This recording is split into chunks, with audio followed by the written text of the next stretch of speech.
Glad we got the win. Just really proud of the team, the way the guys stuck with it.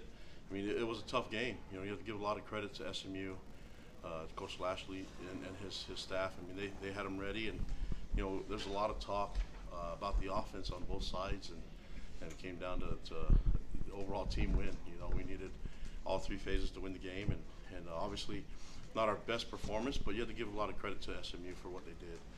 And we'll have to find an answer and find a way to get more efficient in all three phases. And there's room for us to improve on all three phases. I don't want anyone to feel like they should be patting themselves on the back. You know, this is a opportunity for us to play at our best. We didn't do that tonight, but I have to give a lot of credit to SMU. I thought they played a great game. I thought they had a good scheme, and they executed really well. We made some mistakes still, but I think you're gonna hear me say that every game. But I like the way we found a way to win this game.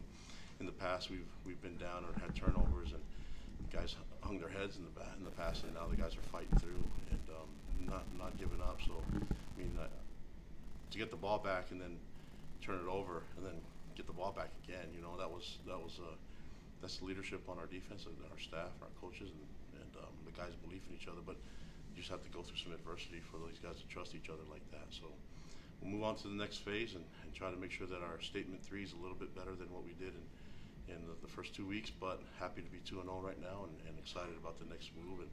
And I'm going to learn from this and get better. And some guys got banged up, and guys were able to step in, and we felt good about our depth, and we had to go to it a little bit. So, you know, we're going to have to see how we feel tomorrow and have an extra day to heal up. So some of those guys will need that extra time before they can get to the game next week. So any questions you guys have for What me? was working for the defense tonight, hold SMU to no touchdowns in this game?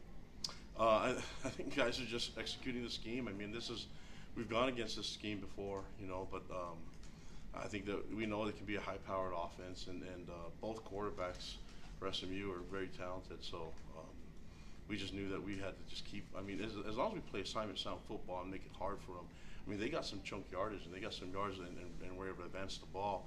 But just allowing them to settle for field goals, I think it helped us win this game. I mean, I think early in the game we got a stop on 4th down. I'm not sure, but I think we got a stop, and then I think maybe they thought, okay, if they're going to get in field goal position, they're going to just kick it. And hats off to their kicker. My goodness, this guy was automatic, and he even kicked into the wind, you know, on some deep balls, and I was really impressed with his leg. So if we didn't know much about him before, we do now, and he was a huge weapon for them. And, you know, we missed one, and he was able to make all his kicks, and that was impressive. Kalani, why did you go for it on 4th down from midfield? Turned out to be the good decision. Yeah. Take us through why you made that decision. Felt good about it. Just felt good about it. I didn't look at analytics and things like that. Just felt good and looked at our guys. We even took a timeout, and people wanted us to think about it a little bit more, and I just still felt good about it. I like the look in the eyes of our guys, and they felt like they could do it.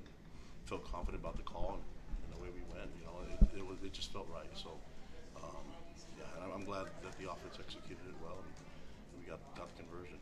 Did you change the play on that timeout, or did you keep the same play that you had on before? I think we added a little bit of it, but yeah, I think the goal was A-Rod already knew what he wanted, and I don't know if we showed it enough, but yeah, we just knew we had different ways of doing it. So we have, and just give Jake a lot of credit. He got us in the right call. We have an audibles up there, and he felt it and got the right call. So did he check into that play? Was it a run? I'm not sure. I have to look at the film. I don't know all the details. I can't tell you everything. You guys can't know all our checks and everything. So. Did you feel as good on that 4th down call that led to Enoch's touchdown as well?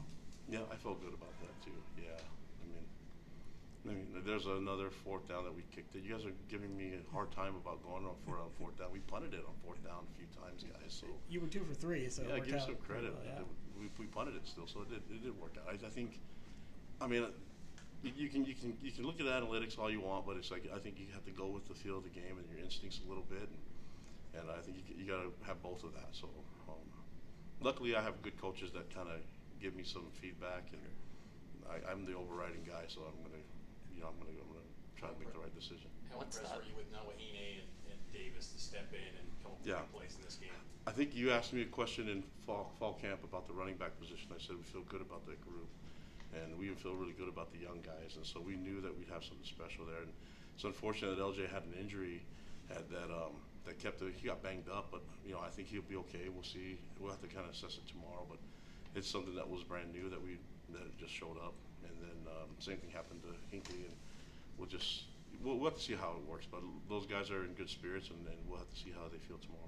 Kalani, what are those moments like? Those fourth down calls where kind of the game hinges, and even that last drive where you're trying to they have a chance to come down and kick it or to tie or go up. What are those moments as a head coach like?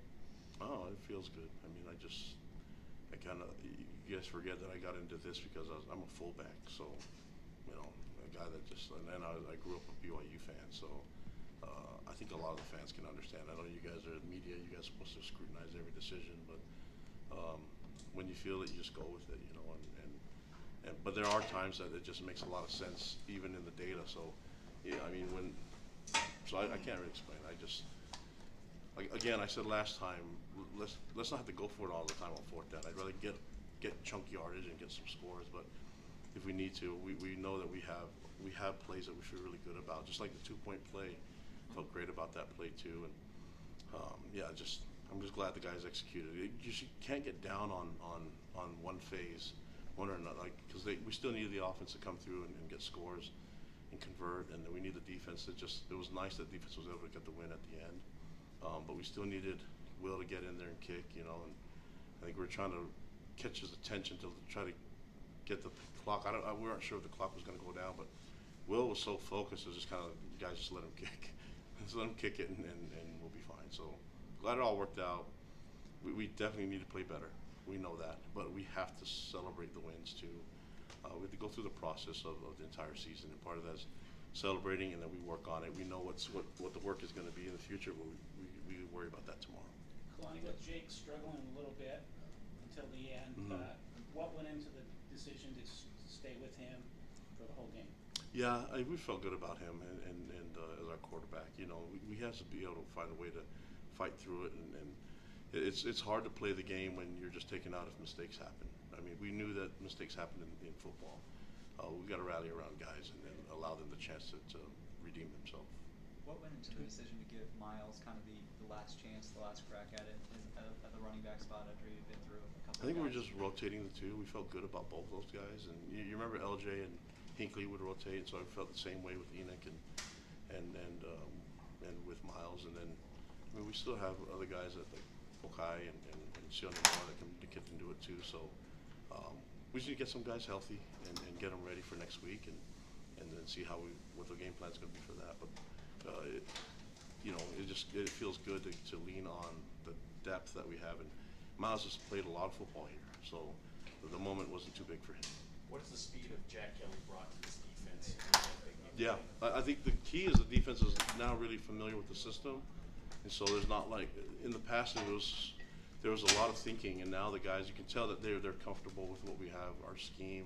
It's a lot smoother defensively, and we're not making as many mistakes.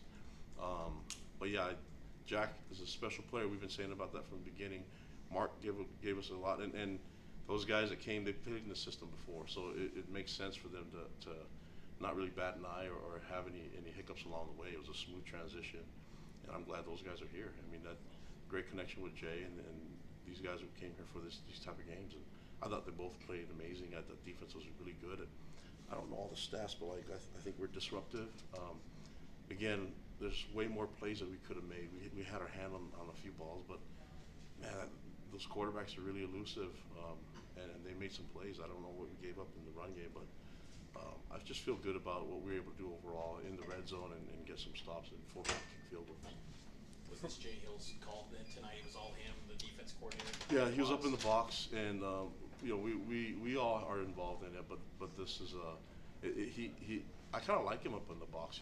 It's just I think we keep him safe up there, and then he has a good point of view. I think in the past he's always called it from the field, and I think it's a good dynamic. He and I work together so he can, and with Justin and with Gennaro and all the group. I mean, it was a really, really smooth transition in getting the plays out and all that stuff. And you notice SMU had this really difficult tempo to get used to. They were going super fast, and then they were slowed down, and they just had so many different type of tempos that it was very dangerous. So I'm really glad that we were able to hold them to such low points, because That's a very explosive offense, and I think they're going to score a lot of points from here on out. We're just really fortunate to get some stops. You've got to enjoy that. That you mentioned being a fullback, but you've also got your defensive background. Yeah. And a game like this, when you hold them to 15, and again, a scheme, seeing the guys being able to play more free flowing, that's what you've been waiting for, hasn't it been? Yeah, You know? yeah, and you know, nobody's patient for it, so we want it to happen quickly. But this is the point of where we know guys can feel good about the system and focus on really the technique and the fundamentals of it. Then we can really get some great production from them. But yeah, I have that background in defense, and yeah, I know I'm a fullback, but I'm a fullback in BYU's pass happy system. So it's a different background. It's just a weird resume to get to where we're at now. But yeah, I think just really pleased with the overall effort from everybody, from the players, coaches, and I thought it was a great trip. I have to give super great shout out to the fans that were here.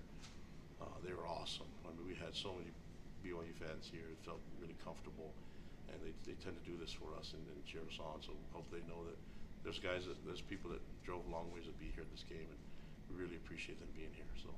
What happened to Batty's? Last question. What happened to Batty's left ear? He got bloody, I think, in the early third quarter. What happened there? I don't know all the details of that. It's a violent sport, man. You know, scratches, fingernails, all that stuff could happen. So I'm sure it won't disrupt Batty's future modeling days as a cowboy. For he can model for Western. If there's ever a need for that. All right, thank you, Coach. Thanks, guys.